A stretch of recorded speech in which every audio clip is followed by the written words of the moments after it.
A todos los oyentes de Radio María, un día más, con la gracia del Señor, proseguimos el catecismo, la explicación del catecismo de nuestra Madre, la Iglesia.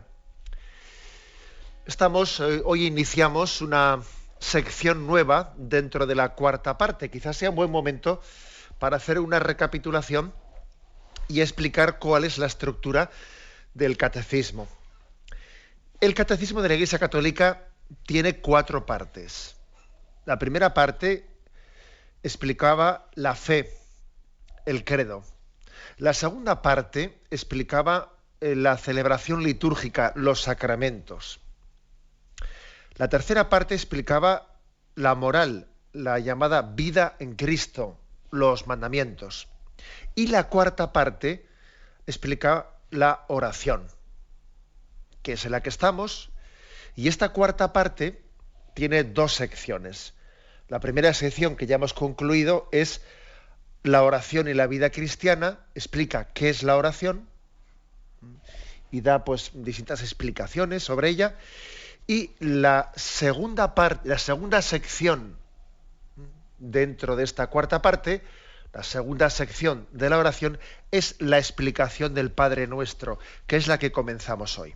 Por lo tanto, 4 partes tiene el catecismo. A veces los catecismos han sido hechos en 3 partes, ¿no?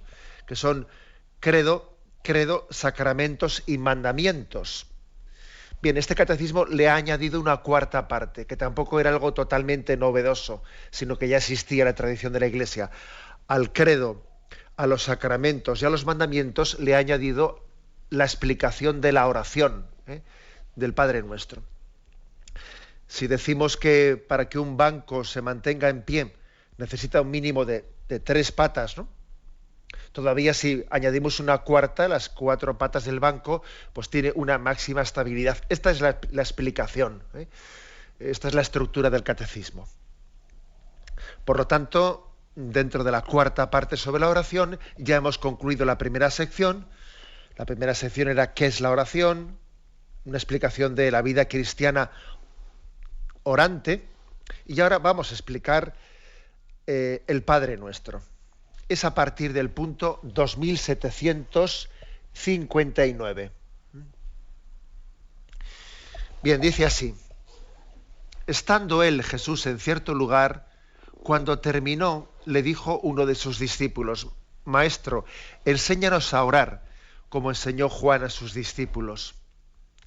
En respuesta a esta petición, el Señor confía a sus discípulos y a su Iglesia la oración cristiana fundamental. San Lucas da de ella un texto breve con 5 peticiones en Lucas 11, versículos 2 al 4. San Mateo nos transmite una versión más desarrollada con 7 peticiones, que está en Mateo 6, 9, 13. Y la tradición litúrgica de la Iglesia ha conservado el texto de San Mateo. Esta es pues nuestra oración, la que recibimos de Jesús. Padre nuestro que estás en el cielo, santificado sea tu nombre. Venga a nosotros tu reino. Hágase tu voluntad en la tierra como en el cielo. Danos hoy nuestro pan de cada día. Perdona nuestras ofensas, como también nosotros perdonamos a los que nos ofenden. No nos dejes caer en la tentación y líbranos del mal. Bien, vamos por lo tanto, a desarrollar este punto 2759. Aquí se ha introducido con el contexto del Evangelio de San Lucas. Hay 2 evangelios, ahora lo explicaremos, en los que se habla del Padre Nuestro, San Lucas y San Mateo. Y es San Lucas el que dice: estando Jesús orando en cierto lugar, cuando terminó, le dijo uno de sus discípulos: Maestro, enséñanos a orar. Un detalle: el hecho de que Jesús, al orar, suscitase en sus discípulos un deseo de imitación, una conciencia de que ellos no sabían orar bien, y viéndole que Jesús cuando oraba se introducía, se insertaba plenamente en ese misterio de la oración, a ellos les llamaba poderosamente la atención verle a Jesús orante, como absorto, como aislado de todo lo que le rodeaba, y ellos decían, yo no sé orar, si yo le veo a Jesús orando, me percato de que yo no sé orar bien. Cuando San Pablo dice en una de sus cartas que la fe entra por el oído, también yo me habéis oído más de una vez decir que también entra por los ojos, porque es verdad que a veces cuando alguien ora intensamente, su figura, su rostro, sus actitudes externas nos hablan, nos remiten a un misterio en el que esa persona ha sido introducida por la oración.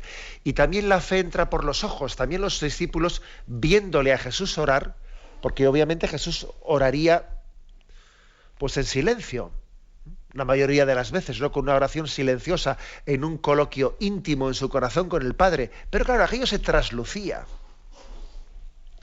Y en ese discipulado tan hermoso que tiene Jesús con sus apóstoles, un discipulado que era una escuela apostólica, Jesús tantas cosas les explicaría los misterios del reino a través de las parábolas, pero también les explicó la oración. Además, fijaros que dice, enséñanos a orar, como Juan le enseñó a sus discípulos, es decir, que Juan lo hizo con sus discípulos, nosotros no vamos a ser menos, enséñanos a orar. Queremos ser íntimos tuyos, danos también la gracia de participar en esa intimidad que tú tienes con el Padre. No queremos ser solo testigos desde fuera, ¿no? Sino partícipes también de esa intimidad que tiene Cristo con el Padre. A mí me parece digno de destacar el hecho de que los discípulos tuvieron hambre y sed y deseo verdadero de hacer oración al verle a Jesús orar. Esto también ocurre en nuestros días cuando muchas almas que tienen una vocación orante y oran, pues suscitan, ¿no?, un deseo.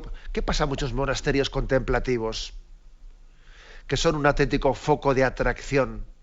Bueno, porque también el sentido de lo sagrado irradia, transmite y tiene deseo también de participar de esa intimidad.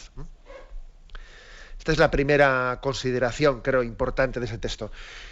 Otro detalle, dice, estando Jesús orando en cierto lugar, así lo dice San Lucas, ¿no?, en cierto lugar, y claro, pues se nos origina una cierta curiosidad de qué cierto lugar era ese, o sea, de qué lugar es ese, ¿no? ¿Dónde tuvo lugar esta enseñanza del Padre Nuestro, esta pregunta de los apóstoles a Jesús?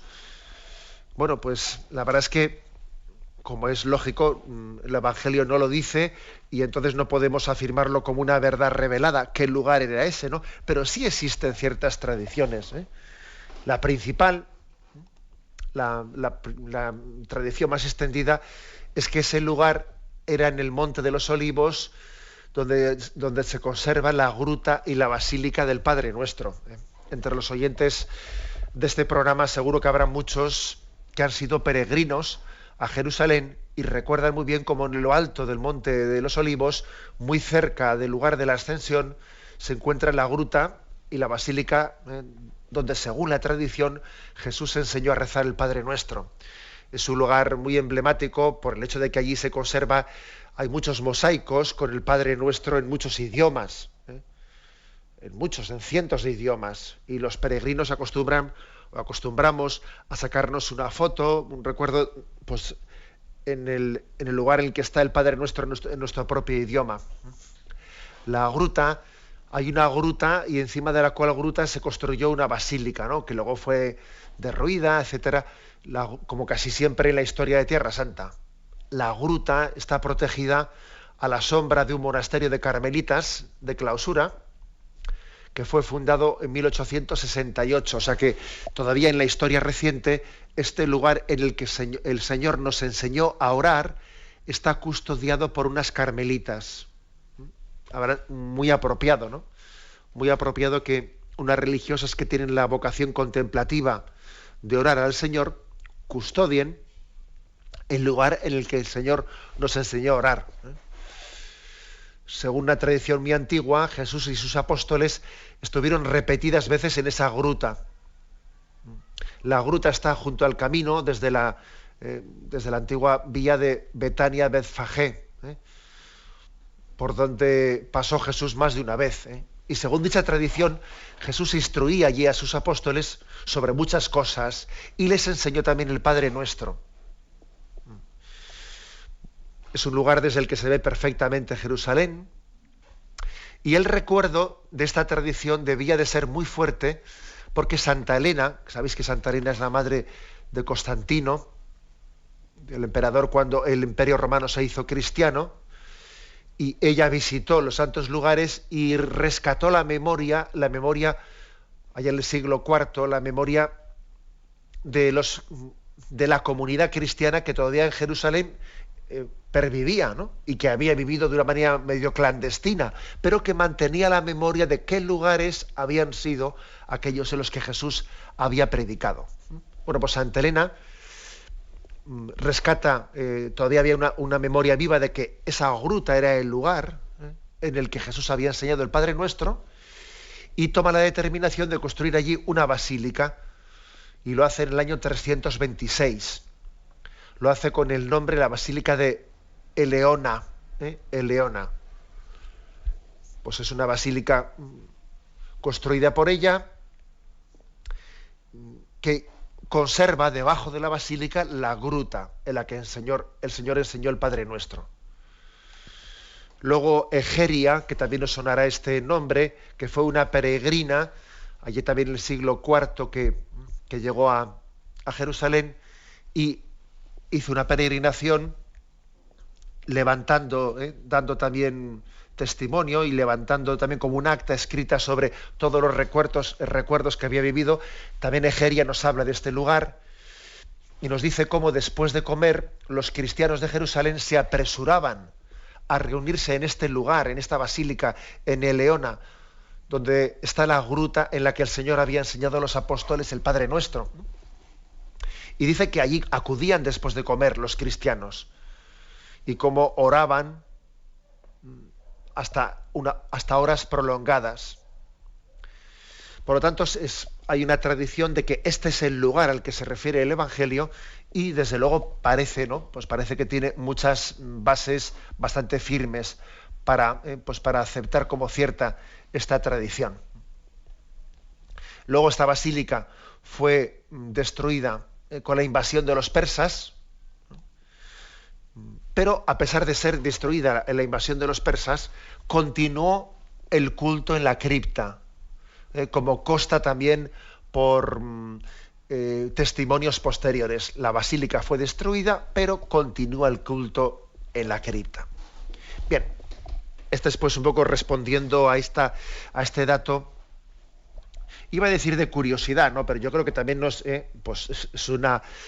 una pues vana curiosidad, porque el Evangelio dice: y sucedió que, estando él en cierto lugar, los peregrinos, la peregrinación a Tierra Santa suele decir muchas veces que ver los lugares santos es como el quinto evangelio. 4 son los evangelios, ¿no? Pero hay un quinto evangelio, que es el de comprobar los santos lugares y la tradición que la Iglesia Madre de Jerusalén, donde identificó aquellos lugares, es como el quinto evangelio.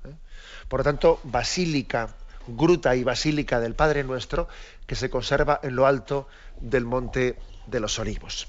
Tengamos un momento de reflexión. Catecismo de la Iglesia Católica, con Monseñor José Ignacio Munilla. Continuamos la explicación del punto 2759. Es el primer paso para explicar la oración del Padre Nuestro. Este punto, lo primero que nos dicen, que igual a algún oyente le puede llamar la atención, es que tenemos 2 versiones del Padre Nuestro, una es la de San Lucas y otra es la de San Mateo, que tienen algunas diferencias importantes. La versión de San Lucas, a pesar de que contextualiza estos puntos que hemos explicado en la intervención anterior, estando en cierto lugar, los apóstoles le piden a Jesús: enséñanos a orar, etcétera, contextualiza muy bien el Padre Nuestro, pero sin embargo, La versión de San Lucas es más corta. Es un Padre Nuestro como abreviado, porque solamente tiene 5 peticiones, mientras que la versión de San Mateo tiene 7 peticiones. Nosotros estamos más familiarizados con la versión de San Mateo, porque la versión litúrgica y la catequética, o sea, es decir, el Padre Nuestro que nosotros hemos aprendido en la catequesis y que rezamos en la Eucaristía, bien sea dominical o diaria, es básicamente el Padre Nuestro de San Mateo.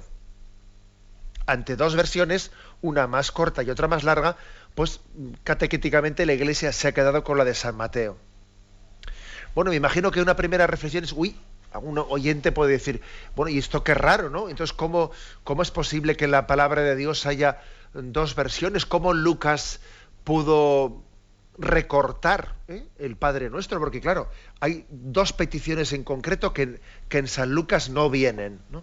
Una es el hágase tu voluntad en la tierra como en el cielo. Eso en la versión de San Lucas no viene. Ni tampoco viene la petición final, líbranos del maligno o líbranos del mal. Tampoco viene. Bueno, entonces, ¿esto cómo es, no?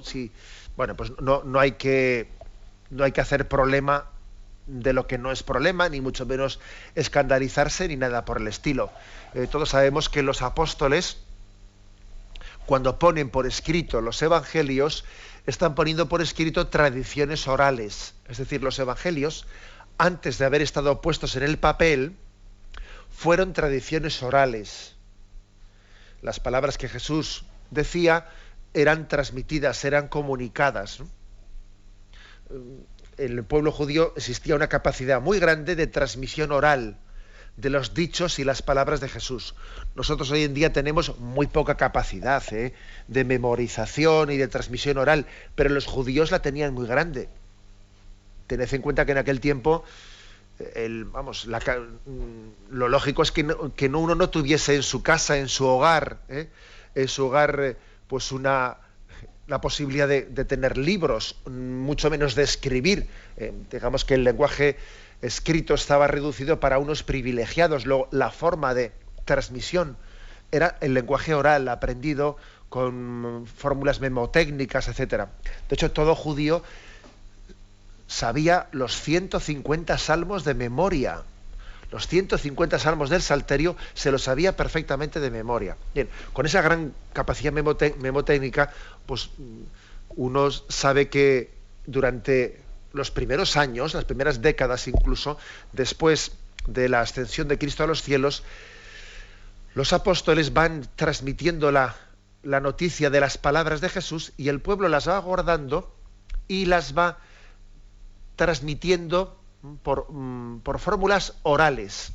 Entonces no es de extrañar que en algunas fórmulas orales se perdiesen algunas de las palabras dichas por Jesús. Y por eso la tradición que recoge, la tradición oral que San Mateo pone por escrito, es más extensa, tiene 7 peticiones, mientras que la tradición oral que San Lucas recoge por escrito tiene 5. Luego eso no es ningún problema, No es ningún problema porque hay que decir que lo importante es saber que tenemos la plena garantía de la inspiración del Espíritu Santo, lo que dice la fe católica, lo que el Concilio Vaticano II está claramente afirmado, es que los católicos creemos en que el Espíritu Santo también ha guardado y protegido y asistido a aquellos que pusieron estas palabras por escrito en los libros sagrados.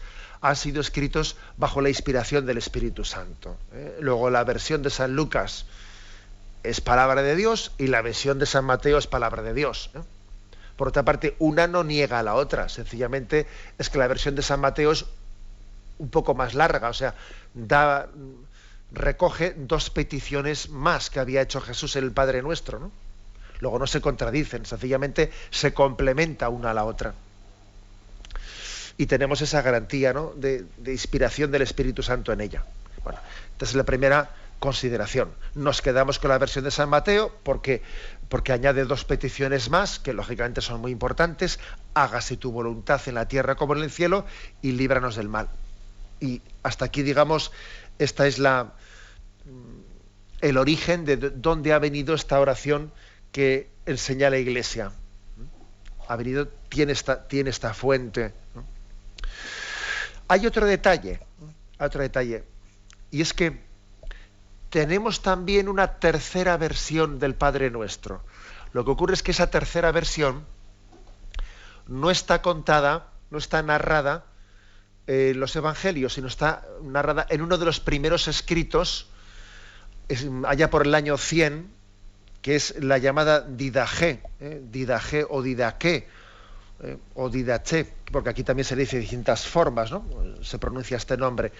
Bueno, este es un escrito apostólico de más o menos el año 100, en el que también se narra la práctica litúrgica de la primera comunidad cristiana, y allí también tenemos escrita la versión del Padre Nuestro, prácticamente la misma que la de San Mateo. Esto se nos cuenta en el siguiente punto del Catecismo, en el 2760. Dice aquí: muy pronto la práctica litúrgica concluyó la oración del Señor con una doxología. En la Didaché se afirma: tuyo es el poder y la gloria por siempre. Así, es decir, que uno busca este libro del año 100 y dice: Padre nuestro que estás en el cielo, santificado sea tu nombre, venga tu reinado, hágase tu voluntad como en el cielo, también sobre la tierra. El pan nuestro cotidiano dánosle hoy, y perdónanos nuestra deuda, como también nosotros perdonamos a nuestros deudores. Y haz que no entremos en la tentación, sino líbranos del mal, porque tuyo es el poder y la gloria por los siglos de los siglos. O sea, la Didaché tiene mucho valor ese testimonio, porque estamos hablando del año del 95 al año 100, los últimos años del siglo I. Y en el fondo, el que tengamos este texto, fijaros, es como una especie de autentificación de la historicidad de los evangelios. O sea, los evangelios dejan huella también en otros escritos que no son palabra de Dios. Este texto no es palabra de Dios, y sin embargo, fijaros cómo ha recogido lo enseñado en los evangelios. Esto es una prueba de garantía de la historicidad de los evangelios.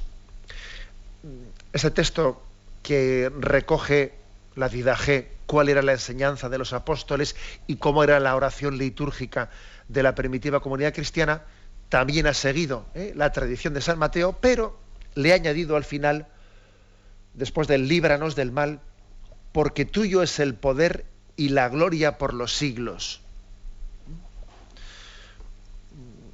¿Qué contexto? O sea, ¿cómo se explica esta doxología final? Esta doxología. La palabra doxología, sabéis que en la Eucaristía la doxología es el por Cristo, con Él y en Él, a ti Dios Padre Omnipotente. Bien, esta doxología del Padre Nuestro es porque tuyo es el poder y la gloria por siempre. Bueno, ¿qué explicación tiene? Porque es una introducción de la oración que Jesús nos enseñó en la vida litúrgica. Dice aquí: la práctica litúrgica concluyó la oración con una doxología. Como también nosotros decimos amén. Le hemos añadido muchas veces el amén al finalizar el Padre Nuestro. Y cuando decimos y líbranos del mal, amén. También ese amén es un añadido nuestro que está como introduciendo litúrgicamente y doxológicamente la oración del Padre Nuestro. O sea que no se trata de deformaciones del Padre Nuestro, no son deformaciones, sino que son introducciones del Padre Nuestro dentro de la estructura litúrgica para orarlo. Voy a leer con más detenimiento el punto 2760, ¿no? Dice: muy pronto la práctica litúrgica concluyó la oración del Señor con una doxología. En la Didaché termina diciendo: tuyo es el poder y la gloria por siempre. Las constituciones apostólicas añaden en el comienzo el reino, y esta es la fórmula actual para la oración ecuménica. La traducción bizantina añade después un gloria al Padre, al Hijo y al Espíritu Santo. El misal romano desarrolla la última petición: líbranos del mal. en la perspectiva explícita de aguardando la feliz esperanza y la gloriosa venida de nuestro Señor Jesucristo. Es decir, que según tradiciones litúrgicas, por ejemplo en Oriente, la tradición bizantina ha incluido litúrgicamente el Padre Nuestro de una manera en la liturgia.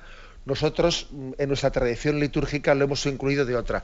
Este catecismo, que tiene tanta sensibilidad con Oriente, nos recuerda que cuando uno va a las iglesias orientales y escucha el Padre Nuestro, reza el Padre Nuestro, ve que allí, acto seguido, se dice gloria al Padre, al Hijo y al Espíritu Santo.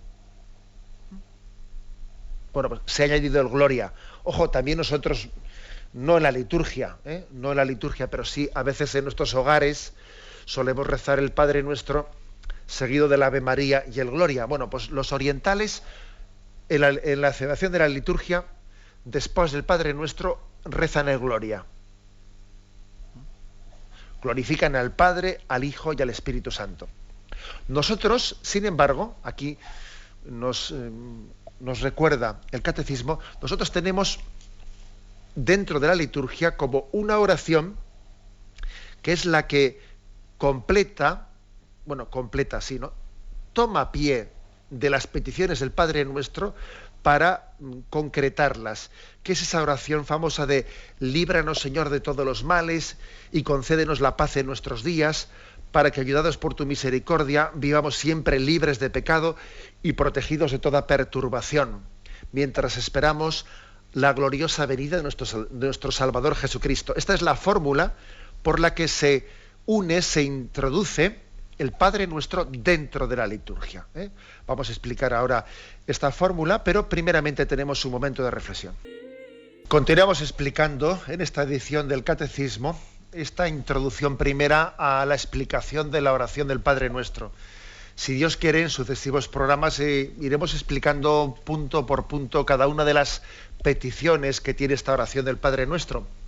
Pero en este punto 2760 en el que nos encontramos, se hace referencia a cómo en las distintas liturgias se ha integrado el Padre Nuestro. Y decíamos que en las liturgias orientales se ha integrado especialmente a través de gloria al Padre, al Hijo y al Espíritu Santo, como conclusión última del Padre Nuestro. Y en nuestra liturgia latina, el misal romano,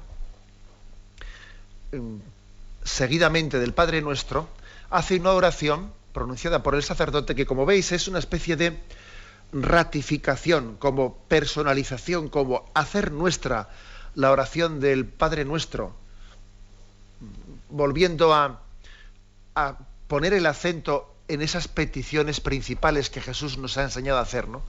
Líbranos, Señor, de todos los males y concédenos la paz en nuestros días. Después de haber dicho líbranos del mal, la liturgia dice líbranos, Señor, de todos los males. Es, por tanto, una conciencia de que son muchos los males que aquejan al hombre, es la conciencia de la impotencia del hombre y de la necesidad de liberación. El hombre tiene que luchar contra el mal, pero al mismo tiempo que él lucha contra el mal, hace la petición de que Dios sea nuestro libertador, el Padre de la liberación. Hay muchos tipos de mal. Sin duda alguna, al final, como explicaremos en su momento, ese mal se encarna y se personaliza en un ser personal, en el ángel caído que es Satanás y sus ángeles.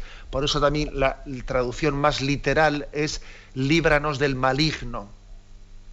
Líbranos del mal, líbranos del maligno. Bueno, por lo tanto, primera petición, primera continuación del Padre Nuestro, mejor dicho. Líbranos, Señor, de todos los males y concédenos la paz en nuestros días, para que, ayudados por tu misericordia, vivamos siempre libres de pecado y protegidos de toda perturbación. De alguna manera, el mayor, obviamente es así, ¿no? El mayor de los males que pueden apresarnos al hombre es el pecado. Por eso decimos, no nos dejes caer en la tentación. para que vivamos libres de pecado. El hombre puede padecer muchos males, puede ser víctima de muchos males, pero el peor de los males no es aquel del que uno es víctima, sino el peor de los males es aquel en el que uno es verdugo. Por lo tanto, hay una graduación de los males. Nosotros muchas veces, cuando hablamos de mal, enseguida entendemos por mal aquello que podemos padecer. Ya, pero hay algo peor todavía, que es algo que puedo yo provocar. Y además, cuando yo lo provoco, también lo padezco. Porque, puestos a elegir, ¿qué es peor, no? Ser verdugo o ser víctima. Y lo peor, la verdad, es que es ser verdugo, porque el que es verdugo, aparte que él se hace corresponsable del mal, él genera el mal y además también lo padece, ¿eh? Porque el verdugo no se libera, ¿no?, de ese propio mal que él mismo ha puesto en marcha. Al fin y al cabo, nos lo dijo el Señor: el que a espada mata, a espada muere. Luego, el peor de los males, que no nos quepa duda, es el pecado, en el que nosotros tenemos complicidad.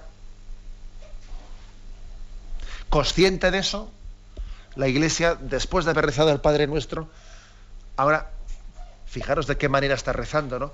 Líbranos, Señor, de todos los males, concédenos la paz en nuestros días, para que, ayudados por tu misericordia, vivamos siempre libres de pecado.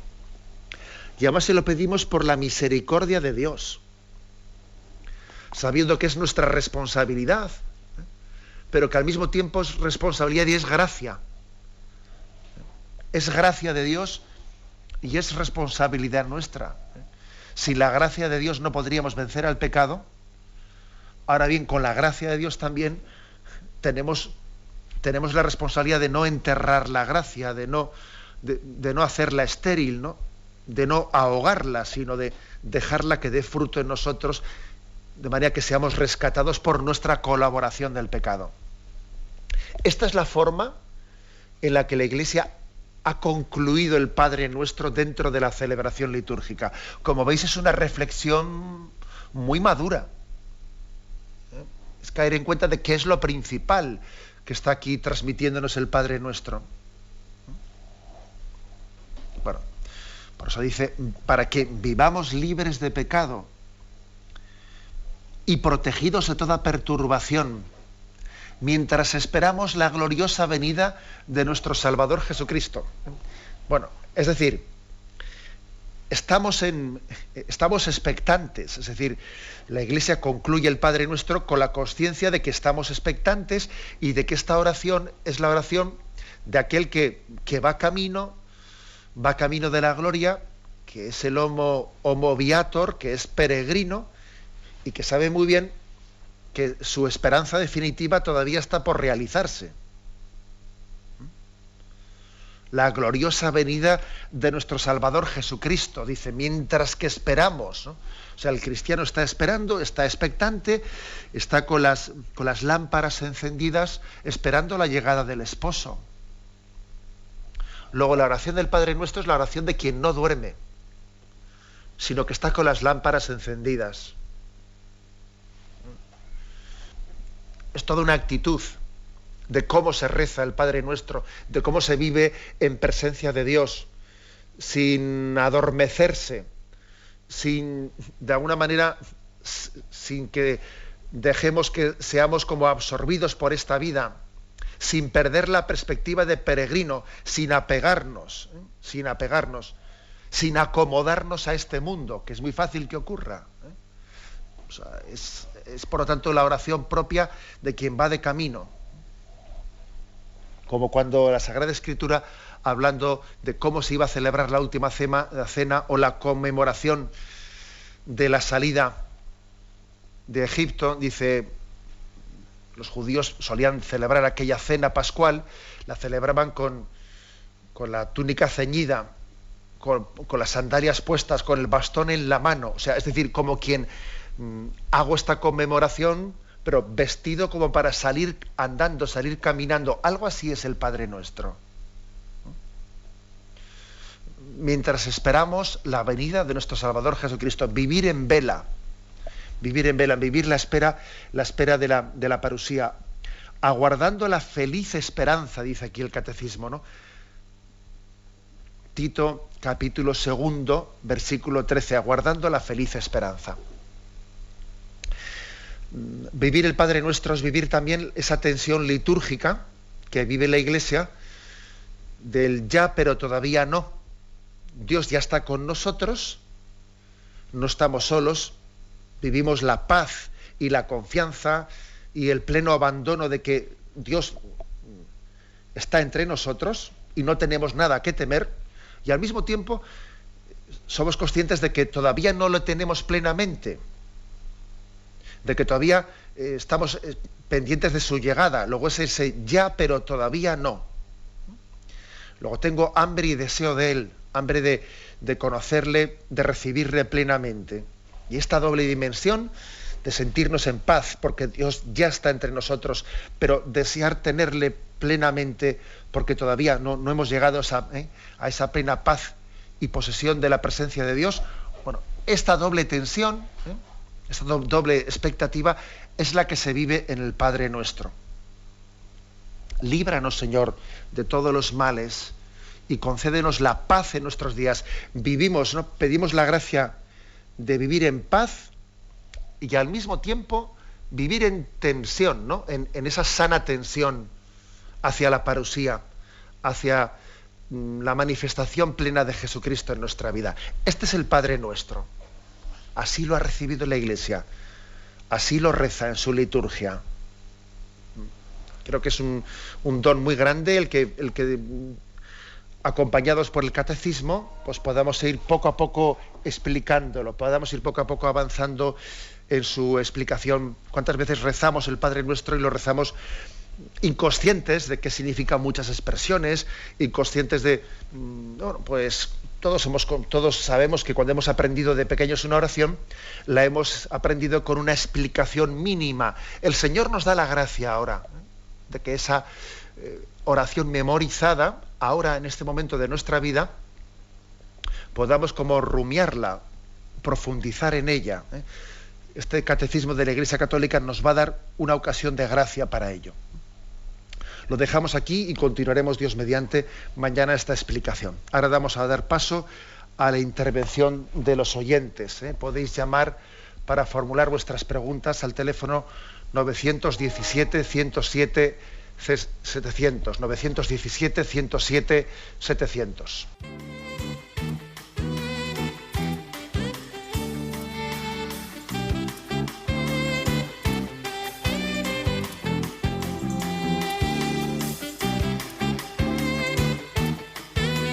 Radio María le ofrece la oportunidad de recibir en su casa sus programas favoritos. Ahora lo puede hacer a través de nuestra página web www.radiomaria.es o bien llamándonos al 917-107-700.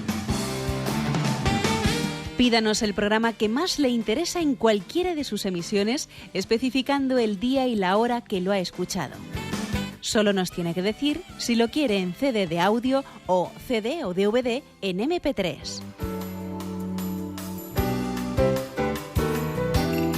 Haga su solicitud en el 917-107-700 y en www.radiomaria.es. Radio María, más cerca de usted.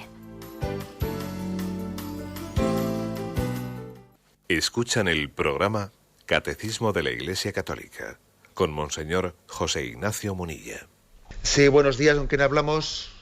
Hola, buenos días. Sí, buenos días, lo escuchamos. Soy Alberto de Palencia. Adelante, Alberto. Llamaba para hacerle una consulta, porque hoy que está hablando de los textos y la Biblia y estas cosas, creo que hace un par de años se sacó una Biblia ecuménica o interconfesional o así, y quería pues preguntarle la opinión, y también porque hace hace unos viernes antes del verano, hablando con una señora, le contó usted que se iban a reformar todo lo que era la liturgia de las horas y todas estas cosas, y se estaba esperando a que sacásemos una nueva versión de de la Biblia, una nueva traducción, mejor dicho. Entonces, no sé, yo pensaba, digo, con esta ecuménica, pues a lo mejor íbamos a tener para usar todos los cristianos muchos años, y entonces ahora sacar otra versión nuestra, pues no sé, a ver, porque, bueno, o sea, el sentido que tiene, pues el tener tantas versiones, o de acuerdo. ¿Cómo es? Bueno, en primer lugar, hay que decir que para nosotros siempre la Biblia será esa que está en su idioma original, en griego y en hebreo. Por lo tanto, la Iglesia no puede ni debe de hacer pues una especie de restricción de traducciones, es decir, bueno, pues prohibido hacer más traducciones. Obviamente sobre eso la Iglesia no lo hará nunca, porque la Biblia es la que es la original, la que tenemos en griego y en hebreo. Gracias a Dios hay muchas traducciones y se van mejorando unas a otras, ¿no? La traducción ecuménica es importante sobre todo pues por el hecho de que también nos permite en el diálogo ecuménico con los protestantes, con anglicanos, con ortodoxos, el poder tener una lectura, un texto común de partida. O sea, cómo interpretamos este giro hebreo o este giro griego, o sea, cómo lo traducimos de una manera consensuada entre nosotros. Eso ayuda mucho. Ayuda mucho a que en el diálogo ecuménico pues no nos entorpezca el que hayamos hecho traducciones distintas. O sea que en ese sentido, digamos, la finalidad de la Biblia ecuménica es esa. Pero también es verdad que la Biblia ecuménica puede tener una utilización popular. Una utilización popular, eso no quiere decir que sea únicamente para especialistas en el diálogo ecuménico, no, es accesible para todos nosotros, etcétera. Ahora, también hay que entender que además de eso, otra reivindicación importante para muchos católicos ha sido y es el que la versión que se lee en la celebración de la liturgia también la podamos tener en una Biblia. Digamos, podríamos decir, si alguna versión oficial tenemos nosotros de la Biblia, es la que proclamamos en los libros litúrgicos, ¿no? Pues cuando uno va a la Eucaristía Dominical y escucha allí la parábola del Hijo Pródigo, bueno, pues ese texto parece que es el que la Iglesia considera como oficial. Bueno, pues queremos tener, por lo tanto, una versión que coincida con los textos litúrgicos. Es eso lo que en este momento se está ya concluyendo y en muy pocos meses será presentado oficialmente. Será presentado oficialmente una Biblia que coincida con la lectura litúrgica. Eso también supondrá que algunos de los textos litúrgicos tengan que ser cambiados para que coincidan plenamente con esta Biblia. Esto ocurrirá a partir, como digo, de los próximos meses. Si algún oyente me dice, bueno, ¿y qué consejo nos daría usted para tener una versión? Hombre, yo me quedaría con esta última, sobre todo por la gran satisfacción que le produce a uno pues el que el texto litúrgico coincida con la versión que él tiene en su Biblia. Pero también hay que decir que otras versiones pues tienen traducciones muy conformadas, como la propia Biblia ecuménica, otras muchas que circulan con la aprobación de la Iglesia. Adelante, vamos a pasar a un siguiente oyente. Buenos días. Buenos días. Sí, le escuchamos. Mire, yo quería preguntarle, ¿qué es un alma contemplativa en el mundo? Un alma contemplativa en el mundo. Bueno, no sé si el oyente se referirá a las vocaciones contemplativas que han recibido pues esa llamada a, entre comillas, apartarse del mundo para orar por el mundo.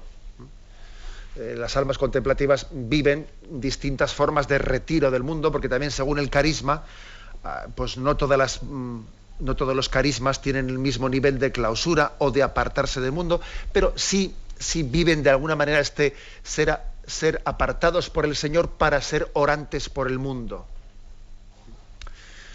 Bueno, si la oyente se refiere a eso, creo que es, por lo tanto, una llamada muy especial a ser instrumento del Señor orante, a llevar en el corazón del alma contemplativa todas las necesidades del mundo. El pueblo de Dios entiende esto muy bien cuando se acerca a los monasterios, llama a su puerta y le encomienda intenciones especiales. Sabe que hay momentos de su vida en los que la prueba es muy especial y recurre a los monasterios contemplativos para pedir que encomienden esta petición, que encomienden la otra.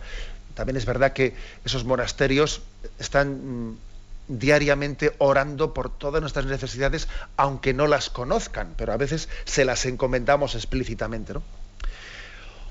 Bien, y otra cosa distinta es que todos los cristianos estamos llamados también a ser contemplativos en medio del mundo, ¿eh? O sea, que también hay esa espiritualidad propia del cristiano, que es a vivir en contemplación. Pero es verdad que también nos ayuda mucho a nosotros, para que esto último no sea únicamente una palabra bonita, sino para que sea un ideal al que tendamos con decisión, el que existan unos carismas como esos, carismas que son como un faro encendido en medio de la noche, que nos indica la presencia de Dios entre nosotros, ¿eh? Bendigamos a Dios por la existencia de estos carismas contemplativos, que muchas veces son incomprendidos, y que a veces hay personas que hablan con la ligereza de decir, bueno, ¿y qué hacen esas personas ahí encerradas rezando? Más les valdría si no sé qué. O sea, es muy frecuente, ¿no?, que en esta mentalidad meramente practicista, y en medio de este activismo en el que vivimos, despreciemos lo contemplativo, y despreciemos la oración de intercesión. Demos gracias a Dios por la existencia de estos carismas. Bien, sí, buenos días, ¿con quién hablamos? Buenos días, monseñor. Una preguntita. Cuando en alguna viñeta suelo ver de Máximo, por ejemplo, que presenta a Dios un triángulo con un ojo, ¿eso se refiere a la piedra angular?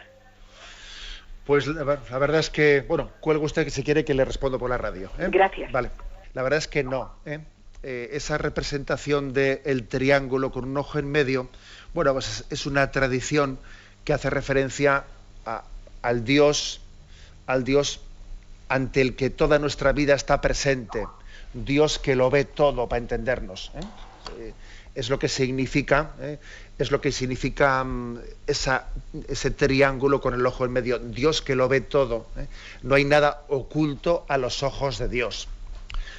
A veces esa imagen ha sido así un poco, ha resultado un tanto antipática, porque ha sido interpretada en el sentido de un Dios que te vigila, que te espía, es como un Dios policía, un Dios policía, que cualquier cosa que hagas, Dios, bueno, obviamente no hay que caricaturizarla así, quitemos esa caricatura como el ojo del que no puedo esconderme, no, porque en el fondo fueron Adán y Eva los que, estando en pecado, se escondían de Dios, ¿no? Pero nosotros lo que queremos es vivir en presencia de Dios, ¿no? O sea, quitemos esa connotación negativa que a veces algunos le han querido añadir a ese ojo de Dios que nos ve desde esa imagen del triángulo de la Trinidad, sino que vivimos en presencia de Dios, gozosamente en presencia de Dios. Vale, ese es el sentido. Ahora bien, lo de la piedra angular es distinto, ¿eh? La piedra angular existe, digamos, en la arquitectura. En la arquitectura hay una bóveda, o sea, cuando la bóveda se cierra, la piedra angular es esa en la que se apoyan todos los nervios. Uno, cuando mira estas maravillas de arquitectura gótica y mira lo alto, y en lo alto ve que todos los nervios que suben por las bóvedas al final se apoyan en una piedra que suele estar embellecida, suele estar labrada. Esa es la piedra angular. Y decimos que la piedra angular es Jesucristo, en el que se apoya, o sea, nos apoyamos todos y cada uno de nosotros recibimos de Cristo, que es la piedra angular, recibimos el sentido de nuestra vida. Todas las vocaciones. La vocación de los casados, la vocación de los sacerdotes, la vocación de los religiosos, todos tenemos en Cristo nuestra piedra angular. En Él todos somos hermanos. A veces entre nosotros parece que estamos muy divididos, ¿no? Que nosotros somos como un cajón desastre en el que no hay punto de unión entre nosotros. Cristo es el punto de unión entre nosotros, y en Él todos nos conjugamos. Y en Él nuestra diversidad no es un caos, sino que es una gran sinfonía. En el cuerpo místico, que es la Iglesia, Cristo es la piedra angular que nos aúna a todos y nos da la razón de ser a todos. es nuestro cimiento en el que nos apoyamos. Esa es la piedra angular, ¿eh? Como ve usted, es un tanto distinto de esa otra imagen del triángulo de la Trinidad con el ojo al que usted se refería. Bien, tenemos el tiempo cumplido. Me despido con la bendición de Dios Todopoderoso, Padre, Hijo y Espíritu Santo. Alabado sea